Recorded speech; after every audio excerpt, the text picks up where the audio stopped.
Alright, so how's it going, guys? My name is AC Joker, and welcome back to another episode or issue review of the 2015 Star Wars Skywalker Strikes series. And basically, through each episode, I'm just going to be reviewing a new issue, or each issue. So today, we're going to be reviewing issue 3. So if you guys haven't seen my review in issue 2, go check that out. There should be a playlist in the description below, but if there isn't, just go check out the channel. It should be there. Basically, before you watch this video, go check out that one, because it kind of just builds up to this one. So, yeah, just go check out that one if you haven't seen that already. But without further ado, let's get into this. Alright, so for this issue, basically, today's comic question of the day is just going to be, who is your favorite Jedi Master, canon or not, and through all the universes? Mine is personally Luke Skywalker or Master Yoda, just because I kind of grew up with them, and they're kind of the first people that come to mind when I do think Jedi. So that's kind of just the reason I think them. But leave your answers in the comment section below, and I will surely respond and read them. But basically, this is issue 3. The cost is $4.99, I do believe. I think it is now come down to $3.99 on retail, and it was released last year, more than a year ago now at the time I'm recording this. It came out on March, I do believe, 11th, 2015. Sorry if I just had to move my mic. It was just kind of getting in the way, but the point here. So basically, again, this issue is the same 3 categories as the other 2. It's in fantasy, sci-fi, and knighthood.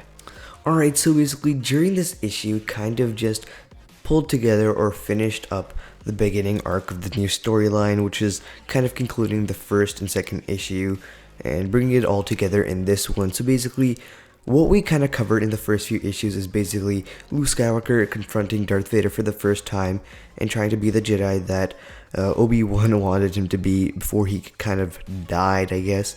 And basically with that, you do have the rebels such as Leia, Han, C-3PO, R2-D2, etc. Basically the rebels all together trying to help Luke out by attacking kind of the starship or the Death Star while Luke is confronting Darth Vader. So basically the last issue, we kind of got the escape of that, or we kind of just stopped before.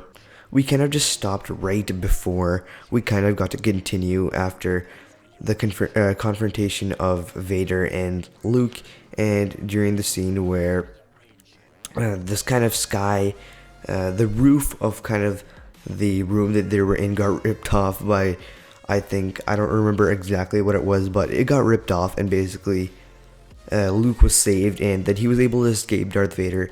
But in that moment, Darth Vader did find out that Luke is his son, because Luke was using the lightsaber, well, formerly Anakin Skywalker's lightsaber, but his kind of old but reformed lightsaber, I guess. I don't really know how to put that, but basically that is kind of what happened in that a few issues. So basically in this issue, it's kind of just continuing that and kind of closing it off to where we kind of see the rebels and Luke Skywalker escape, and basically get through everything and return home safe, with Darth Vader kind of throwing them in some obstacles and kind of trying to slow them down to capture them. But in the end, we do kind of get them escaping and kind of being rescued all together. I don't really want to say rescued, because I think the rebels did rescue Luke, but then they all escaped, and it's kind of just like a whole thing like that.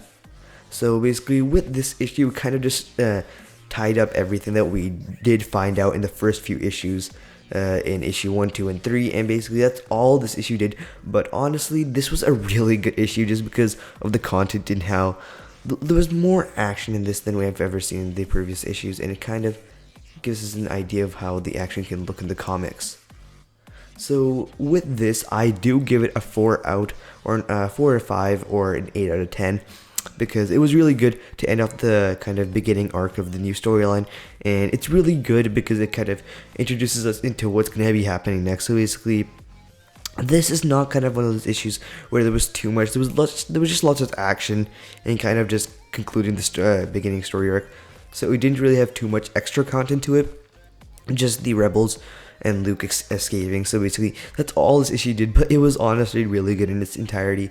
There were a few good jokes cracked in the in this issue, and basically that's like every issue because these comics are kind of built around the comedy factor as well. Well, slightly here and there, but they do have a comedy factor that. But again, once again, I do give this issue a 4 out of 5 or 8 out of 10. And I do recommend you guys go read this. And once you do finish this, if you do find this a bit slower, I think maybe just because it's the beginning, but the first 2 issues were spectacular. This one kind of concludes everything, and the next few issues do pick up, and they do get really interesting. But once again and finally, I do recommend you guys do read these past three issues, just because I think it will give you an idea of what's going to be coming up, and it kind of just introduces you and sets you up for what's going to be happening next. So if you do not want to read it, I don't really know what will happen, but I do recommend that you do read it, just because it'll be really good for you and it'll give you a good idea of what's going to happen next. But that's about it for this issue review, I guess. If you guys enjoyed, drop a like, comment, subscribe, do all those jazzy things. There will hopefully be a playlist in the description below, and yeah, that's about it for this episode. So I hope you guys enjoy, and I will see all of you beautiful people in the next one. Peace.